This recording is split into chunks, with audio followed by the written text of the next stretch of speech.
안녕하세요. 송상케미팀입니다. 12월 19일 장이 시작되었습니다. 어제까지 그 대주주 요건 때문에 개인들 매도 물량으로 인해서 주식이 좀 지지부진하고 어제 제가 느낌상으로 지수는 올랐는데 뭔가 이상하다고 그랬죠.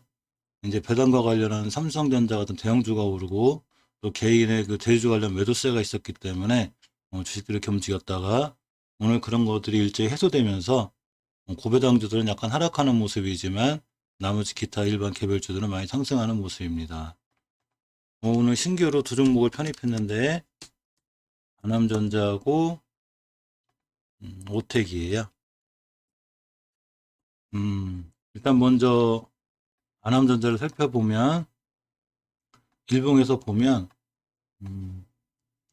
오늘 거래량이 꽤 만만찮아요. 거래량이 요때가 이때 급등을 시현했을 때 이날입니다. 이날의 거래량이 4,300만 주였었어요. 근데 오늘 거래량이 벌써 3,700만 주. 이제 10시 막 넘었는데 3,700만 주라는 얘기는 이날의 거래량도는 거뜬히 뚫는다고 보는 거죠. 3분봉에서 보면 잘 타고 올라가고 있고 신규 매수를 해서 아직은 괜찮은 상황입니다. 월봉의 추세를 보면 월봉에서 이렇게 고점에 있는 게 아니고 이제 바닥 탈출형이라고 그랬죠. 제가 바닥 탈출을 해서 이렇게 그 60개월 선을 딛고 그냥 돌아서 나가는 모습입니다. 지금 전고가인 2,790원. 여기 이제 50일의 신고가를 맞으면 가끔 이제 헤매는 경우가 있어서 요 근처에서 약간 헤매는 모습이고요.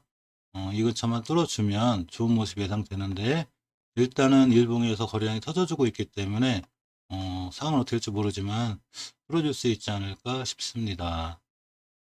음, 하남전자는 그 삼성 지배구조하고도 관련이 있고 이것도 관련해서 에이테크 솔루션도 오늘 좋은 모습을 보여주고 있어요. 이 두 종목이 꾸준히 관심권에 있고 좀 관심을 가져볼 만합니다. 또 하나 종목은 이제 오텍을 편입했는데 오텍은 어제 제가 15,150원을 지켜줘야 된다고 그랬어요. 근데 오늘 시가가 낮아서 깜짝 놀랐어요.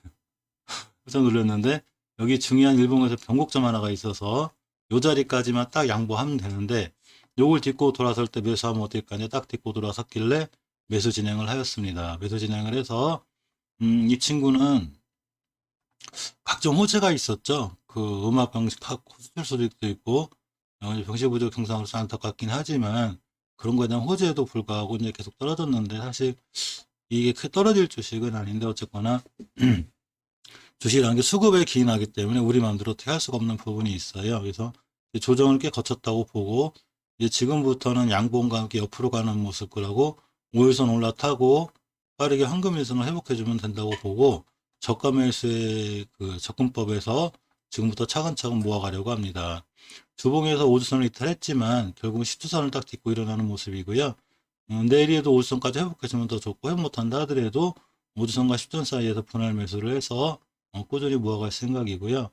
월봉에서 보시면 이렇게 다중바닥을 잘 그린 꽤 오랜 기간을 있던 거를 다 뚫어버렸기 때문에 사실 2m로 내려온다는 건 조금 어렵기도 해요. 하지만 주식이라는 건 몰라서 만약에 2m로 내려온다면 손절 치면 그만입니다. 왜냐하면 손절 라인이 굉장히 짧죠. 이 근처에서 매수했기 때문에 안으로 쏙 들어오면 매도하면 그만이고 꾸준히 들고 갈 수 있는 그런 주식 같아서 여기서부터 차근차근 모아가 보려고 합니다. 경보제약을 한번 볼 건데요. 영진약품 먼저 볼까요? 영진약품을 보면, 제가 어제 선을 거드렸죠? 근데 여기까지 오지도 않고 어제 전일도 훼손하지 않고 있어요. 주봉에서 보시면 이렇게 10주선을 이틀한 듯 했다가 지금 회복해주고 있는 모습이고요. 월봉에서도 보시면 이렇게 5개월선, 즉 지금 안암전자 보셨죠? 그런 것처럼 바닥 탈출을 해서 이렇게 전자하던 거래량 속에 바닥 탈출의 첫 번째 급등이었기 때문에 조정, 그하고 저번 달에 양봉, 이번 달에 살짝 조정받는 모습이에요. 따라서 어제 말씀드렸듯이 이 5개월 선만 이탈하지 않는 한 이 주식은 안전하고요. 주봉에서도 이렇게 주봉의 변곡점 이 자리들, 여기만 이탈하지 않으면 돼요. 그러니까 저가가 7,640원인데 이거 이탈하지 않는 한 괜찮고요. 일봉에서도 보시면 오늘 60일선만 회복해주면 황금일선 돌파 안착할 때 또 매수하셔도 괜찮을 것 같습니다. 가장 결정적으로 이렇게 아주 중요한 지지대가 하나 있는데 7,400원대만 이탈하지 않으면 꽤 좋아 보여서 쭉 들고 가시면 어떨까? 그렇게 한번 생각해 봅니다. 영진약품 괜찮아요. 월봉에서 말씀드렸듯이 몇 번 이게 꽤 높은 자리들이 아니라 이렇게 이제 투바닥을 짚고 돌아가는 형태로 상당히 괜찮은데 문제는 여기 매물대가 좀 심한 게 있어요. 이 매물대라는 게 이렇게 거래량이 별로 없을 때는 상관이 없는데 이렇게 거래량이 있을 때 매물대이기 때문에 이 매물대 소화 과정이 있어요. 따라서 이렇게 당겨오면 이렇게가 여기 와 있는 거예요. 따라서 여기서 몇 개가 횡보할 수도 있고 또는 순간 펄쩍 때리면서 여기까지 가서 매물대 소화 과정을 거칠 수 있기 때문에 얼마든지 한두 번의 급등은 더 노려볼 수 있는 그런 상황입니다. 경보제약을 보면 이제 일봉에서 보시면 이렇게 어제 황금일선을 깼죠. 황금일선을 깼는데 어제 말씀드렸듯이 대량 거래가 시원한 날이 이날이에요. 이날인데 이날을 기준으로 최고 저가가 여긴데 이 자리를 이탈하면 굉장히 위험해져서 이 자리를 이탈하지 않길 바랐는데 다행히 어제 저가에서 멈췄고요. 어제 저가를 깨지 않는 상황 옆으로 가거나 또는 최대한 빨리 5일선을 내려올 거예요. 내일쯤 5일선을 돌파 안착해주고 여기서 다시 차근차근 돌아가는 모습이 필요하고요. 주봉에서도 지금 깨야 되지 않을 요청을 제가 거놨죠. 이걸 딱 짚고 돌아 나갔어요. 저 주봉 저 자리 의미가 꽤 큰데 이때 예전에 쌓아놓은 매물대 자리예요. 이 자리가 되죠. 그래서 이 매물대 자리를 잘 딛고 돌아 나가기 때문에 다시 저 밑으로 온다는 얘기는 이때 터진 이 대량 거래가 의미가 없다는 얘기이기 때문에 조금 힘들죠. 그렇게 해석하기엔. 그러면 이 대량 거래들은 팔고 나가게 되는 게 돼요. 그렇지만 제 판단은 그렇지 않다고 보고 제 판단이 옳은지 않을지 모르죠. 시장은 언제나 옳은 방향으로 흐르진 않아요. 그래서 어쨌거나 이 대응하는 상황이기 때문에 시장은 이렇게 박스권 안으로만 들어오지 않는 한 저가인 15,300원만 이탈하지 않는 한 쭉 들고 가는 게 맞습니다. 월봉에서 보시면 이렇게 앞전에 있는 대량거래 다 잡은 초대형 거래가 대량거래가 터졌는데 이 대량거래에 있어서 첫 번째 지지선인 이 자리를 깼죠.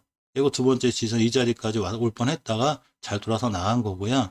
만약에 이번 달에 내일이라도 이 자리를 새로운 지지선으로 바꾸고 다시 다음 달부터 돌아 나간다면 새로운 신고가를 찍고 나갈 확률이 굉장히 있습니다. 하지만 일봉에서 첫 번째로 지지하거나 지켜야 될 가격은 바로 이 가격이라는 걸 명심하시고요. 이 가격까지 아예 안 오는 게 더 좋고 주봉에서는 이 가격이기 때문에 일봉에서 이 저가인 15,300원대 이 자리를 이탈하지 않는 게 엄청 중요해요. 오늘 60자 시리즈 형태들도 괜찮은 것 같은데 그 중에서 60자 셀의 형태를 보겠습니다. 주봉에서 5주선을 이탈하자는 게 무엇보다 중요하다고 그랬죠. 근데 5주선은 아직은 단단히 잘 지켜주고 있는 모습이에요. 월봉에서 보시면 몇 번 말씀드렸듯이 제가 60자 형제들 중에 60자 셀을 제일 좋아하는 이유는 바로 이제 바중바닥에서 탈출한 첫 번째 거래이기 때문에 그래요. 이렇게 아무것도 없는 거래량 속에서 첫 번째 거래량이 실렸고 이 대목에서 이제 52주 신고가를 찍고 조정받는 과정인데 이 조정의 깊이와 길이까지는 개인들이 알 수 없는 게 사실이고 저희들도 마찬가지입니다. 세력이 아닌 이상 그걸 누구도 모르죠. 그렇지만 이렇게 중요한 변곡점 근처에 와 있는데 이 자리를 살짝 이탈한 느낌은 있는데 요거를 내리에도 회복해주면 더 좋고요. 주봉에서 그러기 위해서는 5주선 이탈을 첫 번째로 안 해야 돼요. 그래야 5주선 이탈을 첫 번째로 안 해야지만이 이 밑으로 들어오지 않는다는 확증이 생기고 일봉에도 당연히 황금일선을 딛고 잘 돌아 나가줘야 돼요. 따라서 황금일선을 잘 딛고 돌아 나가만 주면 황금일선 근처에서 새로운 매수 타이밍이 돼요. 그러고 요렇게 이제 중요한 뚫어야 될 저항선 하나가 있는데 이 저항선만 뚫어주고 이 얘만 올려놓으면 여기는 새로운 지지선이 되고 다시 한번 좋은 모습을 보여줄 수가 있습니다.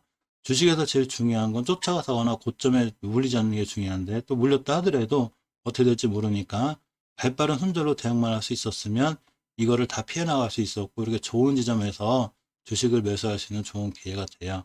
오텍도 마찬가지죠. 오텍도 저도 사실 여기서 이 근처에서 매수했다가 이 수익을 다 토해내고 이 근처에 손절을 쳤어요. 그냥 아깝지만 이 피해를 이 손실을 피해갈 수 있었고 여기서 다시 신규 매수를 해서 이쪽 거를 다 만회할 수 있는 새로운 기회를 마련했습니다. 이런 거 주식은 대응의 영역이고요. 물론 여기서 더 날아갈 수도 있었겠죠. 그런 믿음으로 저도 있었지만 그러지 못했고 주식은 몇 번 강조하지만 철저하게 대응의 영역이기 때문에 깨야 될 자리 안 깨면 바로 손절 치고 다시 매수할 좋은 자리건 매수하고 이렇게 시장에 맞게 대응하는 게 맞아요. 물론 월봉에서 이렇게 바닥권에서 장기 투자로 매수하신 분들 같은 경우는 그럴 필요는 없어요. 그냥 꾸준히 들고 가면 좋은 주식은 다 올라갑니다. 하지만 이게 스윙 투자 관점에서 접근했다거나 월봉 고점에서 접근했다면 월봉 고점이라는 얘기는 말 그대로 단타를 하겠다는 얘기예요. 그러니까 어떤 단기 대응이 맞고 스윙도 마찬가지로 너무 손실폭을 양보하면 나중에 감당이 안 되니까 어느 정도 손실 부분을 덜어내면서 이렇게 해가는 게 맞습니다. 오늘 플랜티넷의 비중을 조금 줄였어요. 5일선 자꾸 깨서 비중을 많이 줄여놨고 제일 꼴찌로 이제 비중은 내려가 있고요. KC그리홀딩스가 다행히 좀 살아나고 있죠. 이 자리 밑으로 내려오면 안 되는데 이 자리 밑으로 내려오지 않고 이렇게 잘 버텨주고 내일이나 내일 모레라도 황금일선만 돌파해주고 돌아나가면 상당히 좋은 모습이 보여지지 않을까 싶고요. 백금 TNA도 이렇게 황금일선 잘 딛고 돌아나가고 있고 제가 저 자리 깨면 안 됐는데 어제 계속 살짝 걱정을 했는데 잘 돌아나가고 있습니다. 차트가 굉장히 이뻐요. 요렇게 해서 중요 종목인 오텍, 녹시차세, 경보제약, 아남전자 알아봤고요.